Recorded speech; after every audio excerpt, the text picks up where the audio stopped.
तो एक अपन देख लेते हैं, जैसे electron gain enthalpy in group 16 and 17 electron gain enthalpy become less negative down the group. देखो कैसे वो एक्सप्लेन कर रहा है, जो अपन बोले वही है ना। अगर आप 16 17 कोई भी ग्रुप ले लो जो आपको पूछा जाएगा एग्जाम में, अगर आप डाउन टू द ग्रुप जाओगे तो आपकी जो नेगेटिविटी है वो कम होती जाएगी। However in group 16 oxygen has less negative electron gain enthalpy than similar to its small atomic size। वो देखिए अगर, लेकिन एक्सेप्शन एक जगह आ रहा है, बट ऑक्सीजन में क्या देखा गया, उसकी इलेक्ट्रोनेगेटिविटी शुरुआत में ही कम है ना। अगर मैं 17, however in group 17 fluorine has less electrogain enthalpy than that of fluorine। तो ये तो हमें पहले से ही पता है कि शुरुआती एलिमेंट की इलेक्ट्रोनेगेटिविटी कम है, इलेक्ट्रॉन गेन एंथैल्पी, ठीक है।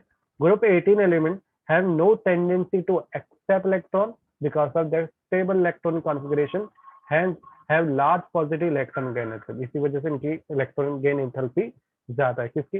इसकी थोड़ी प्रॉपर्टी अलग जाती है। ये सब तो सेम है। आयनाइजेशन की बात करें तो सेम ही जा रहा है, पर अगर सेम के बावजूद भी इनमें से इलेक्ट्रॉन निकालना बहुत मुश्किल है। देखो 1000 पे जा रही है एनर्जी, है ना। इलेक्ट्रॉन गेन एंथैल्पी की बात करो तो शुरुआत में थोड़ा सा डाउन दिखाई दे रहा है, बाद में ऑर्डर प्रॉपर हो गया, करेक्ट ना। डेंसिटी ये सब तो साथ में ही रहती है, मेल्टिंग पॉइंट भी साथ में, सिर्फ इनको ये इसको एक्सप्लेन करता है। Electron gain enthalpy, ionisation enthalpy. Energy इतनी ज्यादा निकल रही है इसी वजह से क्योंकि ये बहुत ज्यादा स्टेबल एलिमेंट होते हैं। इनकी स्टेबिलिटी की वजह से क्या होता है, ये जल्दी से रिएक्शन नहीं करते। अंडरस्टूड? आई होप समझ में आ गया होगा। अच्छा वो मैंने देख लिया ताकि ये एक्सप्लेनेशन भी हो गया। Melting point, boiling point, density के बारे में ज्यादा नहीं बताऊंगा, वो सेम घुसा बेटा कॉन्सेप्ट भी चलता है। जैसे जैसे आप नीचे जाओगे वैसे वैसे atomic number, atomic mass number, ये सब बढ़ते जाता है। समझ में आया कैसे लिखने का है तुम लोग को एग्जाम में? ठीक है, टाइम। अब आते हैं हम लोग हाँ physical sir. Property. Physical property बोले तो कैसे दिखाई देते वो, तो बोलते हैं ऑक्सीजन ज्यादातर गैसेस फॉर्म में होते हैं। अगर मैं ग्रुप 16 पर आता हूँ, ठीक, गैसेस फॉर्म में होते हैं, वाइल अदर ऑक्सीजन को छोड़कर बाकी जो एलिमेंट्स है जो नीचे हैं, है ना। और somebody should tell possible answer. देखो याद आ गया, ओ somebody वाला सल्फर है। वो सारे एलिमेंट सॉलिड फॉर्म में होते हैं room temperature. Oxygen and sulphur are non metal. उसमें से ऑक्सीजन और सल्फर ही एक ऐसा एलिमेंट है जो नॉन मेटल है। बाकी सेलोनियम एंड टोलोरियम आर मेटलॉइड। मेटलॉइड मतलब इनकी मेटल और नॉन मेटल दोनों की प्रॉपर्टी।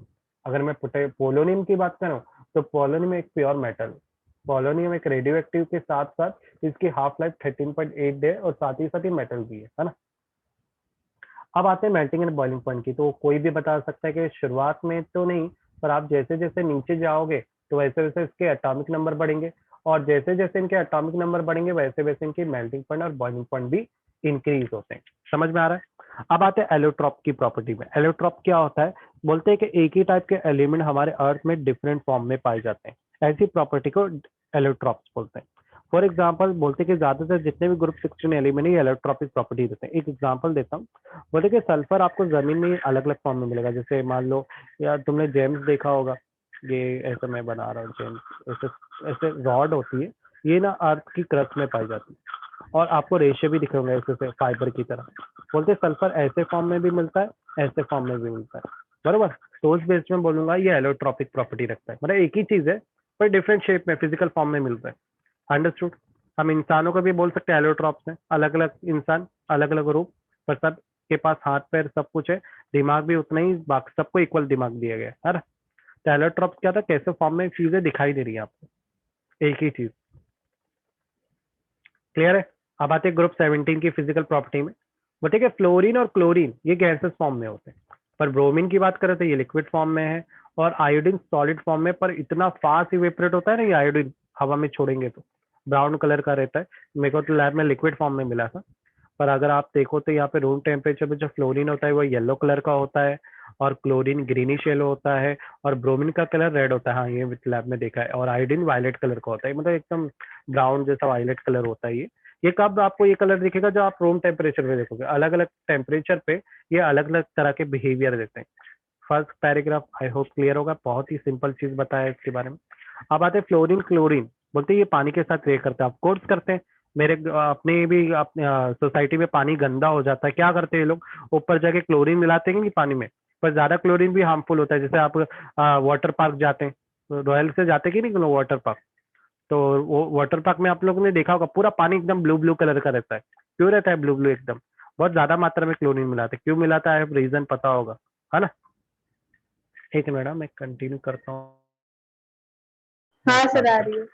तो ग्रुप 17 एलिमेंट, ठीक है, फ्लोरीन और क्लोरीन, मैंने एग्जांपल दिया वाटर पार्क की, इसमें ज्यादा मात्रा में पानी में मिलाते हैं ताकि पानी के अंदर जो वायरसेस बैक्टीरिया जो भी होते हैं उनको फिल्टर किया, और गंदगी जो होती है वो क्लीन करता है ये, है ना। ब्रोमीन और iodine are only sparingly soluble, sparingly मतलब हो जाते हैं ये भी सोल्यूबल, पर इतना अच्छा नहीं होता जैसे फ्लोरीन और क्लोरीन होते हैं। And are soluble in various organism. तो सारी बात है, एक चीज याद रखना तुम लोग, ट्रिक, जो चीज पानी के साथ रिएक्ट नहीं करती है ना अच्छे से सोल्यूबल नहीं, तो समझ जाना ये किसी ऑर्गेनिक सॉल्वेंट के साथ तो पक्का ये लोग सोल्यूबल होते हैं। तो बोलते हैं कि जो ब्रोमीन आयोडीन है ये पानी के साथ अच्छे से सोल्यूबल नहीं है, पर क्लोरोफॉर्म हो गया, कार्बन डाइसल्फाइड हो गया, कार्बन डाइ मतलब ये जो सब ऑर्गेनिक है क्योंकि इनके अंदर कार्बन प्रेजेंट है ना, इनके साथ अगर सोल्यूबल करेंगे पेट्रोल डीजल कैरोसिन के साथ, ये मस्त है डिजोल्व होने।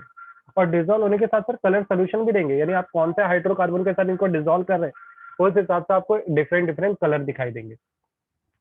अब आते हैं bond dissociation enthalpy. Bond dissociation का मतलब होता है बॉन्ड ब्रेक करने के लिए देने वाली हीट एनर्जी। इंथैल्पी का मतलब होता है हीट एनर्जी, कितनी दी जाए। तो बोलते क्लोरीन के लिए बॉन्ड डिसोसिएशन इंथैल्पी की एनर्जी ज्यादा देनी पड़ती है, तो क्लोरीन के जो बॉन्ड होते हैं वो काफी मजबूती से होते हैं। यहाँ पे ऑर्डर दे दिया गया है, क्लोरीन में ज्यादा, फिर ब्रोमीन में, फिर फ्लोरीन पे, फिर आयोडीन। मतलब सबसे ज्यादा आपको किसमें बॉन्ड डिसोसिएशन इंथैल्पी मतलब बॉन्ड ब्रेक करने के लिए जो हीट एनर्जी है वो सबसे ज्यादा किसमें देनी पड़ेगी, क्लोरीन के ब्रेक करने में। अब बोल रहे हैं सर ये क्या बोल रहे हैं सर, तो याद रखो ये जितने भी एलिमेंट ये डायटोमिक फॉर्म में होते हैं, अगर इन डायटोमिक फॉर्म के एलिमेंट का उनसे ही तोड़ना है, मतलब क्लोरीन को फ्लोरीन से अलग करना है, तो आपको एनर्जी बहुत ज्यादा देनी पड़ेगी अगर क्लोरीन है तो। पर आप जैसे जैसे आगे बढ़ोगे तो एनर्जी कम होगी। जैसे आयोडीन को ब्रेक करने के लिए ज्यादा एनर्जी की जरूरत नहीं पड़ती क्योंकि ये खुद ही इवेपोरेट हो जाता है। ये जैसे घर में नैप्थल बॉल रखा होता है ना कपड़े में, कैसे धीरे धीरे इवेपोरेट होता है, बिल्कुल वैसे ही होता है, ये फास्ट होता है पेट्रोल डीजल की तरह। क्वेश्चन नहीं देखेंगे, क्वेश्चन है fluorine has less negative electron gain enthalpy than chlorine. बोलते हैं फ्लोरीन की जो इलेक्ट्रॉन गेन इंथैल्पी होती है वो कम होती है देन क्लोरीन। ऐसा क्यों? तो लिखा है तो क्योंकि साइज, फ्लोरीन का जो एटम का साइज होता है वो क्लोरीन के एटम के साइज से छोटा होता है, जिसकी वजह से इनका जो स्ट्रॉन्ग इंटर इलेक्ट्रॉनिक रिपल्जन होता है इन द रिलेटिवली स्मॉल टोपी ऑर्बिटल। अब जाहिर बात है एलिमेंट का साइज छोटा होगा तो उनका जो इलेक्ट्रॉन के साथ जो कनेक्शन होगा वो काफी मजबूत होगा। And therefore the incoming electron, देखो इलेक्ट्रॉन गेन एंथैल्पी क्या होता है कि इनकमिंग कोई इलेक्ट्रॉन आ रहा है ना उसको एक्सेप्ट करेगा या नहीं करेगा। तो यहाँ नहीं, यहाँ पर साइज छोटा होने के does not experience much attraction. तो बोलते हैं कि जो इनकमिंग इलेक्ट्रॉन आता है ना जब फ्लोरीन के पास होती है ये इसको अट्रैक्ट नहीं कर पाता, ठीक है। Thus fluorine has less electronegative electron gain enthalpy than chlorine. पर उसी जगह क्लोरीन होगा ना वो घसीट लेगा इलेक्ट्रॉन को अपनी तरफ। जैसे मान लो ये एक एलिमेंट है फ्लोरीन है, अब ये ऐसे घूमते हुए एक इलेक्ट्रॉन आ रहा है, तो यहाँ पर क्या एकदम करीब करके रखा है अपने इलेक्ट्रॉन्स को, जिनमें रिपल्जन प्रॉपर्टी चल रही है, तो ये जल्दी अच्छे से घसीट नहीं पाएगा। ऐसा नहीं कि नहीं घसीट पाएगा, घसीटेगा पर इतना अच्छा नहीं घसीटेगा जितना क्लोरीन घसीट लेता है, ठीक है। नीचे भी उसी चीज को अलग तरीके से एक्सप्लेन करा है बॉन्ड डिसोसिएशन एंथैल्पी के बेस पर, जो कि सेम प्रॉपर्टी रखते हैं। अब आते हैं ग्रुप 18 एलिमेंट में। ग्रुप 18 एलिमेंट नोबल गैस भी बोलते हैं, इसको इनर्ट ग्रुप भी बोलते हैं। इनर्ट इसलिए बोलते हैं कि कोई रिएक्टिव नहीं होते हैं। इसको जीरो ग्रुप एलिमेंट भी बोलते हैं, है ना, इसको ग्रुप 18 भी बोलते हैं। देखो कितने सारे नाम में सबका मतलब एक ही होता है। नोबल गैस आर मोनोटॉमिक, बोलते हैं जितने भी नोबल गैस एलिमेंट्स होते हैं मोनोटॉमिक होते हैं। मोनोटॉमिक का मतलब क्या होता है, ये सिंगल फॉर्म में थे। कभी मैं ऐसा नहीं लिखूंगा डाई हेलियम नहीं लिखूंगा, मैं हमेशा हेलियम को हेलियम ही लिखूंगा, बराबर। अगर मैं बोला चलो जिनॉन लिखो तो मैं जिनॉन को डाई जिनॉन नहीं लिखूंगा, सिर्फ जिनॉन लिखूंगा। जिसको बोलते हैं मोनो एटॉमिक एटम, जिसके एक ही एटम्स होते हैं, एक ही फॉर्म ऑफ एटम होते हैं। They are sparingly soluble in water. ये पानी के साथ क्या, ये इतने ज्यादा स्टेबल एलिमेंट होते हैं किसी के भी साथ रिएक्ट नहीं करते हैं। तो पानी छोड़ो ये किसी के भी साथ रिएक्ट नहीं करेंगे, ये सॉल्युबल भी नहीं होंगे जल्दी से, क्योंकि ज्यादातर ये गैस फॉर्म में होते हैं। इनका मेल्टिंग पॉइंट बॉइलिंग पॉइंट बहुत लो होता है, ठीक है। Helium has the lowest melting boiling point 4.2 kelvin. सोचो कितना कम है, 0 डिग्री से भी नीचे गया, है ना। सबसे सबसे कम बॉइलिंग पॉइंट पूरे पीरियोडिक टेबल में हीलियम का होता है, ठीक है, याद रखो ये। Noble gas has very low melting point boiling. क्यों low melting point boiling point होता है, उस पर एक क्वेश्चन बना है। बोलते क्योंकि ये मोनो एटॉमिक होता है, अकेले होते हैं, और इनमें one type of inter atomic interaction होता है। एक ही टाइप का मतलब क्या है कि जिनॉन है तो जिनॉन किसी के साथ तो रिएक्ट नहीं करेगा, अगर किया भी तो ये अपने टाइप के आइटम के साथ ही जुड़ेगा, अगर किया तो पहले तो करेगा ही नहीं, है ना, क्योंकि अकेला होता है। अगर एक दो जिनॉन साथ में है तो मजबूती से इंटरेक्शन नहीं करेंगे। अकेला एटम ही अपने एटम इलेक्ट्रॉन के साथ अच्छे से अट्रैक्शन करके रखता है। तो यानी अगर दो डिफरेंट टाइप के ग्रुप जोड़ोगे तो इनका इंटरेक्शन अच्छा नहीं रहेगा। अपने एटम के इलेक्ट्रॉन के साथ ये इंटरेक्ट करता है, स्टेबल होने की वजह से इसको ना ही इलेक्ट्रॉन गेन की जरूरत पड़ती है ना ही लूज करने की, है ना। Therefore, they can be liquefied very low temperature and have very low melting and boiling point, जिसकी वजह से इसको तो जरूरत नहीं है, स्टेबल है, ना इसको जोर से घसीटना है अपने इलेक्ट्रॉन को, ना ही इनको लूज रखना है, नॉर्मल रहता है। इसकी वजह से अगर इनको मेल्ट किया जाता है जल्दी मेल्ट हो जाते हैं। ओके, कमी तो है ही नहीं। अब आते हैं एनोमलस बिहेवियर। एनोमलस बिहेवियर क्या होता है? एनोमलस बिहेवियर का मतलब होता है यूनिक बिहेवियर। हर एक एलिमेंट के यूनिक बिहेवियर होता है। बोलते हैं हर एक ग्रुप में जो स्टार्टिंग एलिमेंट होता है, जैसे ऑक्सीजन, जैसे फ्लोरीन, है ना, इनकी एक यूनिक प्रॉपर्टी होती है। इस प्रॉपर्टी को ही एनोमलस बिहेवियर बोलते हैं। शायद मैंने तुम लोग को इसका एक ट्रिक बताया था कि कॉमन एनोमलस बिहेवियर तुम सबके लिए फॉलो कर सकते हो। बताया था क्या तुम लोग को? 11वीं में शायद बताया था, याद है? मैंने नाइट्रोजन का बोला था, ये जो यूनिक प्रॉपर्टी तुम लोग को बता रहा हूँ, ये तुम लोग किस में भी लिख सकते हो। ये कॉमन पॉइंट्स है उसके अंदर के। 7 पॉइंट दिया था, याद है क्लास 11 में? ये भूल गए? फरहान, साइमा? हाँ सर। हाँ है, घूम गया ना। तो इसकी प्रॉपर्टी का शायद मेरे पास नोट्स रहेगा, तो मैं नोट्स तुम लोग को पीडीएफ भेज दूंगा। तो उसके 7 कॉमन पॉइंट है, चाहे ऑक्सीजन आए चाहे कुछ भी आए, सब में सेम पॉइंट चिपका सकते हो। पर अभी देखा जाए तो इतना भी टफ नहीं है, काफी इजी कर दिया गया, फिर भी वो पॉइंट मैं भेजता हूँ। Anomalous behaviour of oxygen. Oxygen में एक यूनिक चीज क्या है बाकी सब ग्रुप से? तो है ना इसमें यूनिक चीज, एटॉमिसिटी। ऑक्सीजन डायटोमिक मॉलिक्यूल होता है, इसमें अलग बात क्या है, सभी डायटोमिक होते हैं। While other are polyatomic. अरे मतलब बाकी जो है वो डायटोमिक के होते हैं, पर पॉलीएटॉमिक भी होते हैं।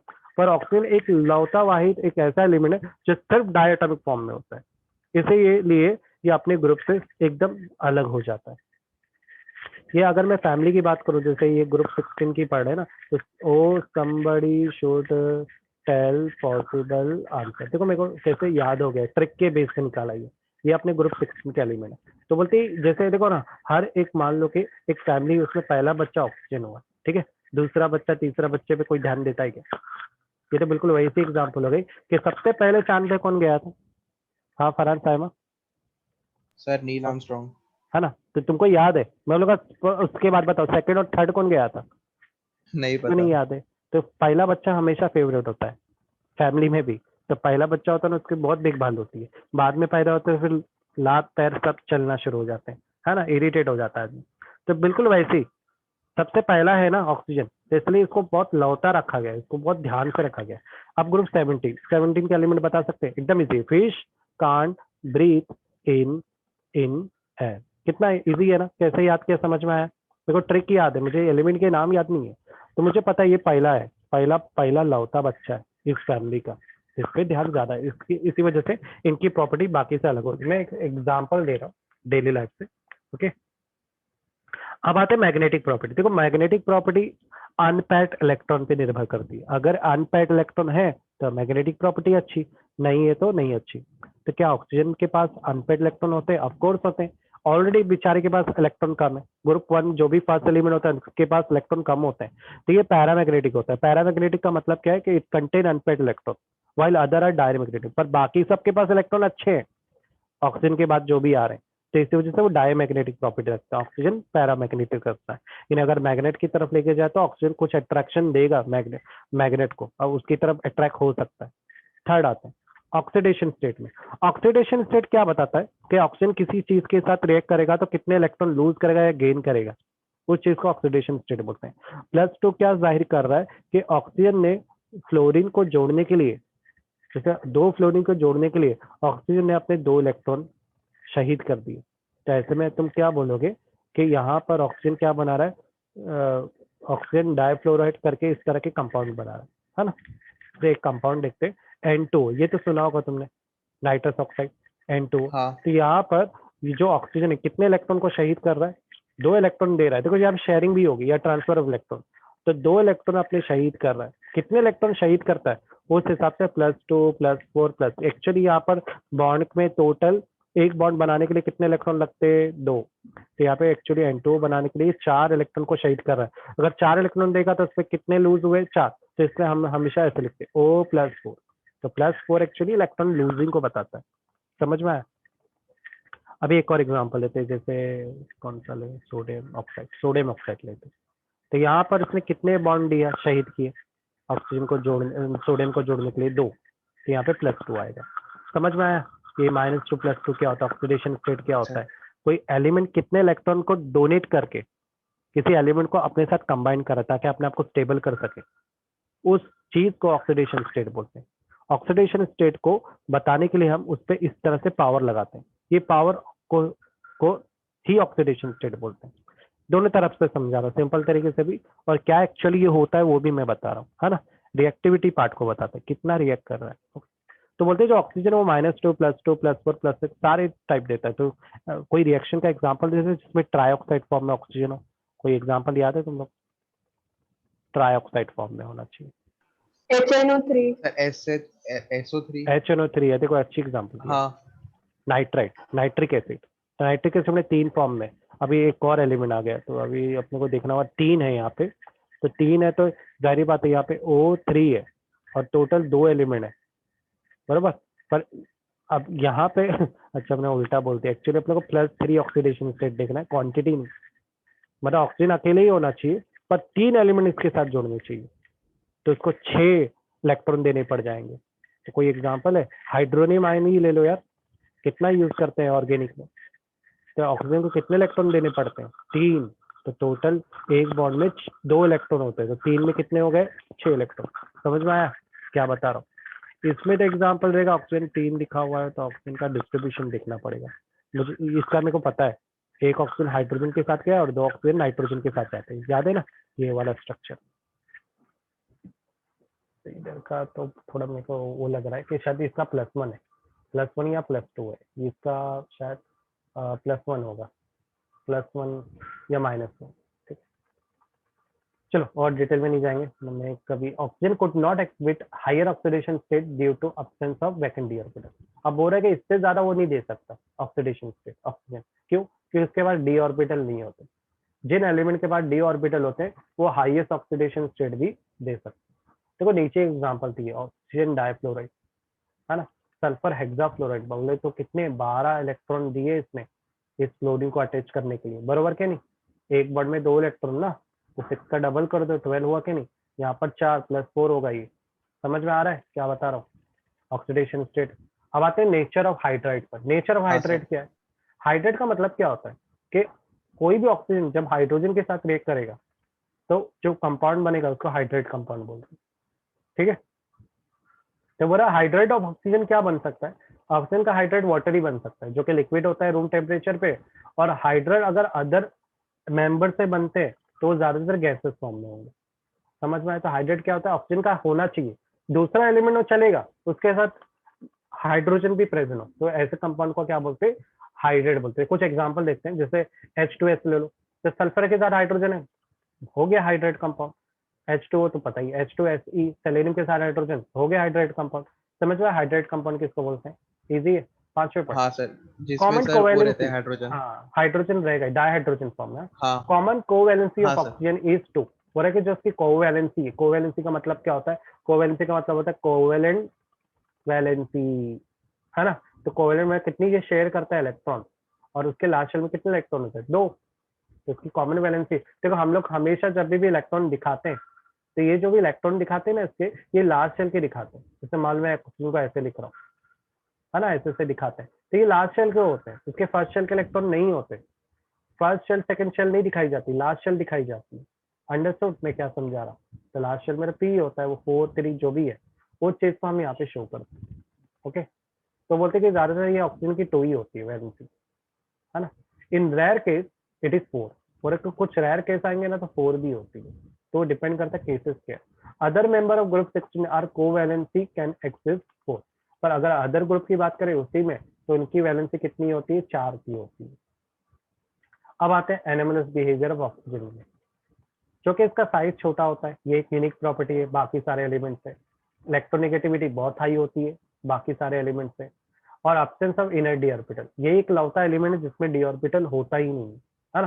तो ये 3 पॉइंट है जो सब में कॉमन आएंगे, फ्लोरीन में भी आएगा। ये इनकी यूनिक प्रॉपर्टी है बाकी पूरे ग्रुप के एलिमेंट से जो इनके अंदर है।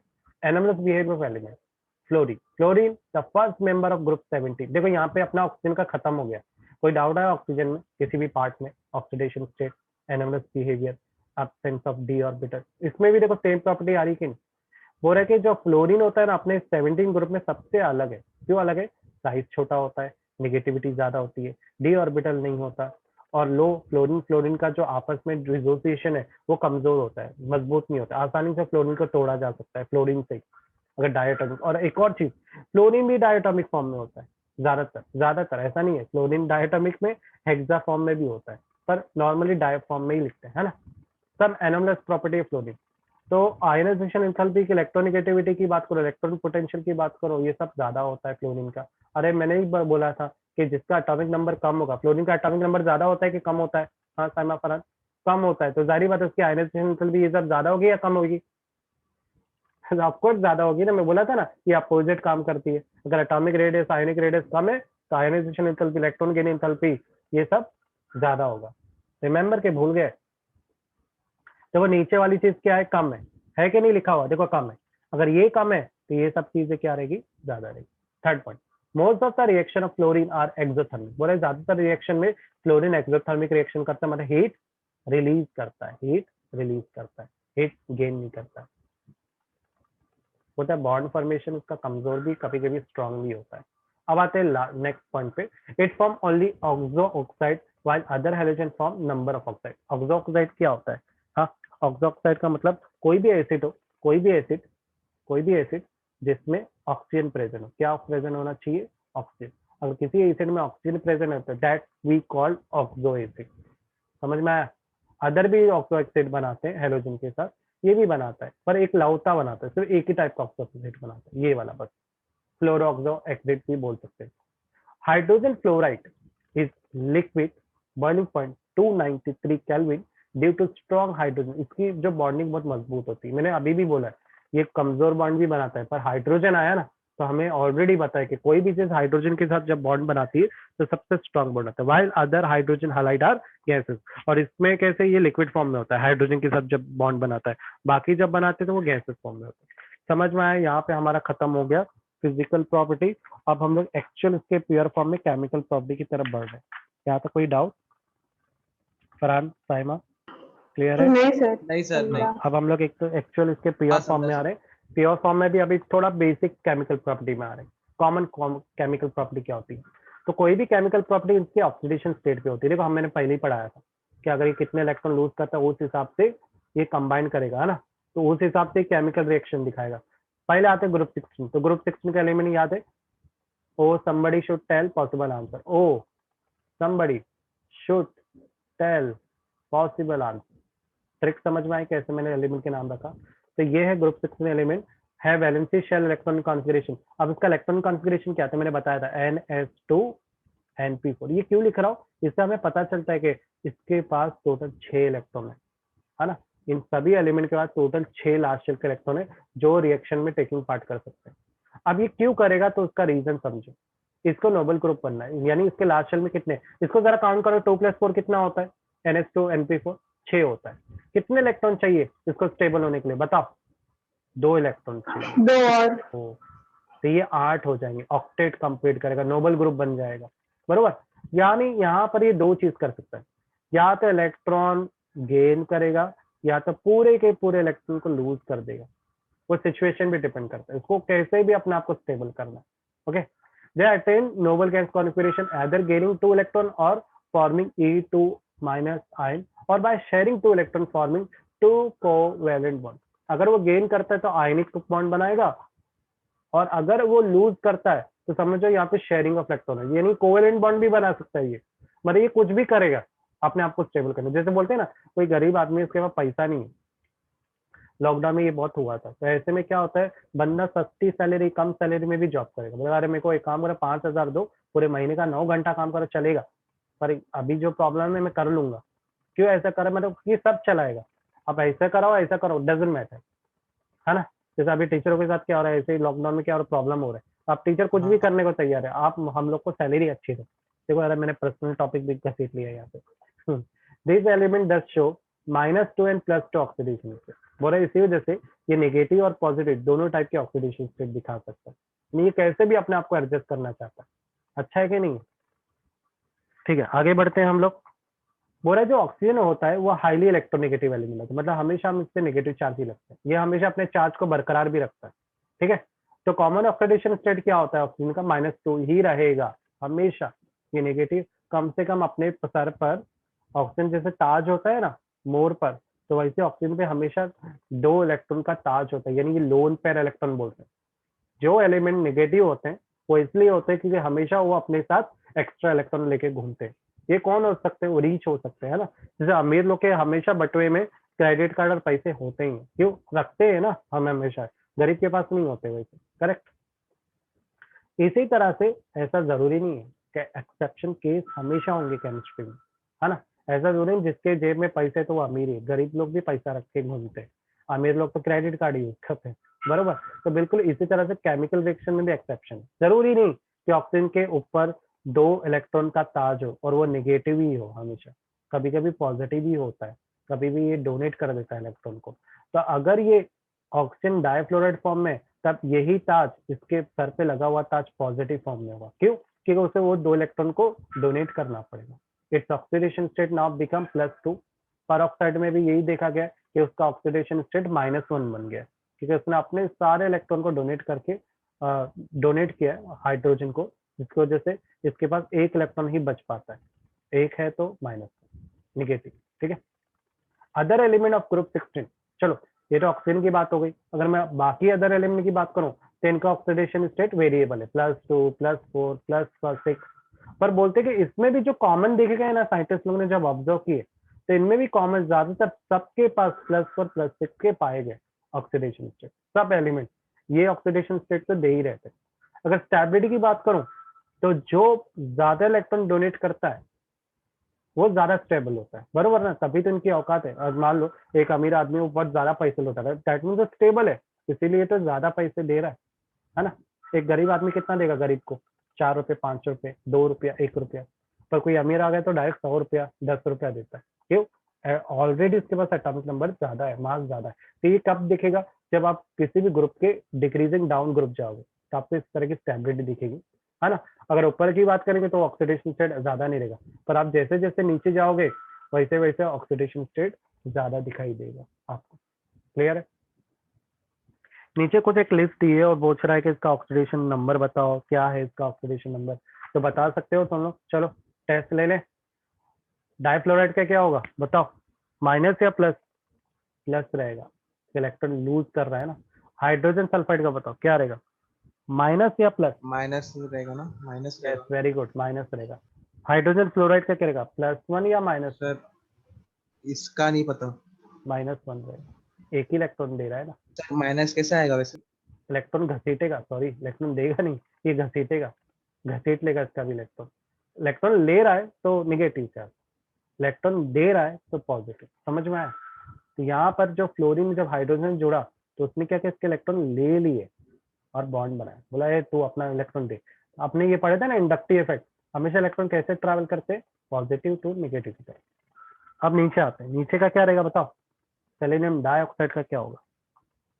+4, क्योंकि सेलेनियम अपने इलेक्ट्रॉन डोनेट ही करेगा। ऑक्सीजन तुमको पता है बहुत चूसता है इलेक्ट्रॉन, बोलेगा मैं एक भी इलेक्ट्रॉन तेरे को नहीं दूंगा बॉन्ड बनाने के लिए, तेरे को अगर मेरे साथ जुड़ना है तो पूरे के पूरे पैसे तू ही खाली कर। तो बोलेगा अरे 2 बॉन्ड बनाने के लिए मेरे को 4 इलेक्ट्रॉन देने पड़ेंगे, बरोबर ना। तो बोलेगा अरे तो तू 2 एटम में 4 क्यों दूं? तो बोलेगा अरे भाई मेरे 4 2 बॉन्ड बनते हैं, पाई बॉन्ड सिग्मा वो भी बनता है, तो उस हिसाब से तेरे को ध्यान देना। ट्राइऑक्साइड में कितने लगेंगे? ऑक्सीजन है तो जिद्दी है, वो बोलेगा पूरे के पूरे इलेक्ट्रॉन दे, मैं एक बूंद इलेक्ट्रॉन भी देखो नहीं दूंगा। चलो यहाँ का बताओ, इसका क्या रहेगा? कितने इलेक्ट्रॉन आएंगे बोलो साइमा? +6। +6 क्या जाहिर कर रहा है कि यहाँ पे टेलोरियम के हिसाब से मैं देखूं ये पूरे के पूरे इलेक्ट्रॉन डोनेट कर रहा है, तो टेलोरियम के हिसाब से +6 होगा। क्लोरीन के हिसाब से बोलो क्या होगा ऑक्सीडेशन स्टेट? +1, तो सिर्फ एक इलेक्ट्रॉन डोनेट कर रहा है, हाइड्रोजन को नहीं देगा, ये याद रखो। हाइड्रोजन से लोग घसीटते हैं, सिर्फ ऑक्सीजन को देना पड़ेगा, क्योंकि नंबर 1 पे आता है नेगेटिव एलिमेंट फ्लोरीन, उसके बाद आता है ऑक्सीजन, क्लोरीन 3rd नंबर पे, तो इनमें फाइटिंग हो जाएगी। बोले अरे बहुत हो गया, मेरे को तेरे को देना पड़ेगा, मानता हूँ तू भी निगेटिव है बट मैं तेरा बाप हूँ निगेटिव में, ये घसीट लेगा। तो बोलेगा चल 1 इलेक्ट्रॉन तेरे को दे रहा हूँ, पर हाइड्रोजन को तू संभाल, हाइड्रोजन को मैं नहीं संभालने वाला। बोलेगा ठीक है मैं संभालता हूँ। तो इस तरह से इसका प्लस बनाएंगे। समझ में आया कैसे हो रहा है, कैसे गेम चल रहा है इलेक्ट्रॉन के डिस्ट्रीब्यूशन का? कोई डाउट आया यहाँ पे? साइमा, फरहान, क्लियर है? हाँ आगे सर बढ़े। क्लियर है। हाँ sir. The group 17 element are represented by their valence share। बोलते ग्रुप 17 के जो एलिमेंट है कौन से रहेंगे ग्रुप 17? बहुत आसान है, fish can't breathe in air. Easy है कि नहीं? याद हो गया देखो इजी है ना, देखो ट्रिक से याद है। तुम्हें बोलेंगे ना ऐसा बोलेगा, तुमने बोलेगा नहीं मैं भूल जाऊंगा, ठीक है? तो इस तरह से ट्रिक याद रखनी। इसका जनरल इलेक्ट्रॉन कॉन्फ़िगरेशन क्या है? NH2 NP5, यानी टोटल कितने इलेक्ट्रॉन होते हैं इसके पास लास्ट शेल में? 7। इसको कितने चाहिए स्टेबल होने के लिए? सिर्फ 1। तो कितना हो जाएगा? 8 इलेक्ट्रॉन। समझ में आ रहा है क्या बता रहा हूँ? सिर्फ 1 मिल जाए तो अपना नोबल गैस कॉन्फ़िगरेशन मुकम्मल करेगा। सिर्फ 1 इलेक्ट्रॉन चाहिए। तो इधर पे भी ये इसके लिए कुछ भी करेगा, या तो गेनिंग करेगा या तो शेयरिंग करेगा। गेनिंग बोले तो आयनिक बॉन्ड, शेयरिंग बोले तो कोवेलेंट बॉन्ड।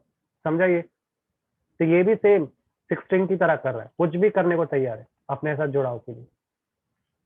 अब आपने को एक और चीज बताया कि ये जो हेलोजन ग्रुप होता है ये सबसे नेगेटिव एलिमेंट ग्रुप होता है, सब नेगेटिव होता है, इनमें कोई भी पॉजिटिव नहीं होता। और ये सिर्फ और सिर्फ -1 ऑक्सीडेशन, सिर्फ 1 इलेक्ट्रॉन गेनिंग का ही ऑक्सीडेशन स्टेट रखता है, ठीक है? पर बोला ऐसा जरूरी नहीं है, ये +1 +3 +5 भी देते हैं।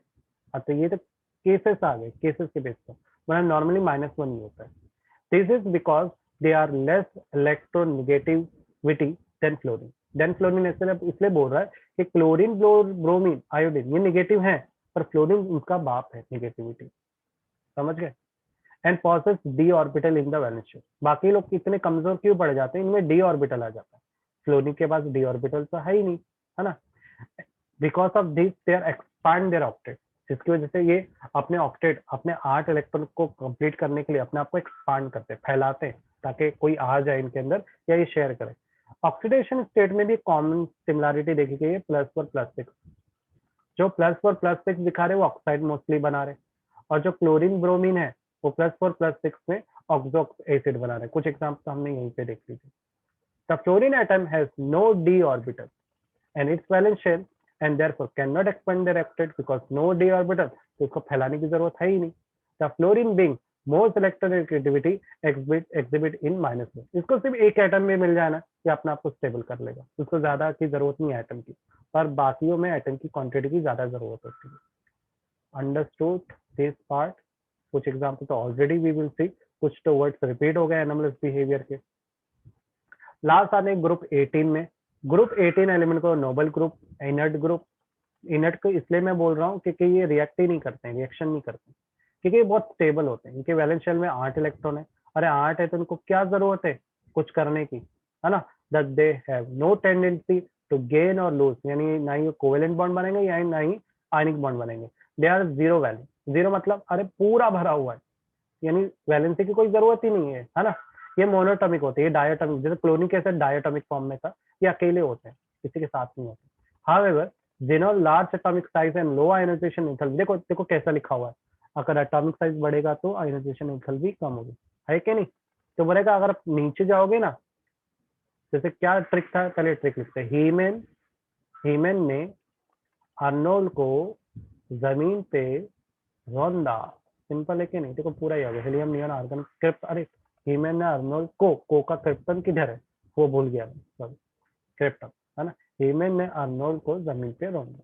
अब जैसे जैसे आप आगे बढ़ोगे तो atomic number, atomic mass number, atomic radius, ionic radius सब बढ़ेगा, पर जब बढ़ेगा तो उसका क्या कम होगा? Ionization enthalpy, electron gain enthalpy, correct, वो सब कम होगा। तो यहाँ पे भी वही बोल रहा है।